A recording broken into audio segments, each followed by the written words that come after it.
ও তো নেবে না। ওর জন্য আপনাদের জন্যই ও বলছে। ও ছেলেকে ভালোই বাসে না, ও ছেলেকে নিতেই চায় না।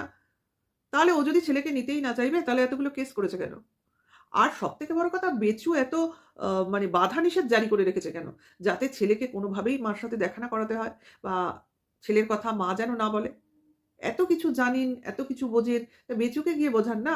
ও নিশ্চিন্তে থাকুক, কেস কামারি না করে সব নিষেধাজ্ঞা তুলে নিক। কি সব বলে 144 জারি করে রেখেছে। আমরা তো সব ওই ঘাসের মুখ দিয়ে চলি না? কোথায় আ প্রাইম মিনিস্টার ওখানে থাকে বোধহয়। সেইজন্য ও সব জারি করা আছে ওখানে। হ্যাঁ? মানে খুব প্রভাব প্রতিপত্তিশীল লোক ওরা তো সেইজন্য ওরকম করা যায় আরকি। মানে যখনই মনে করবে তখনই করা যায়। পারলে ওখানে হয়তো মিলিটারিও নামিয়ে দেবে। অনেক কিছু করবে। ওরা অনেক কিছু করবে। কিন্তু যার জন্য করবে সে তো কোনো বেআইনি পথে যাবে না। সে তো আইনি মানে নিয়ম নিষেধ মেনেই চলছে। না ওখানে কোনোদিন গেছে, না ওখানকে যাওয়ারও প্রয়োজনীয় মনে করেছে। যেটা হবে সেটা আইনের হাত ধরে হবে। সে তো বহুদিন আগে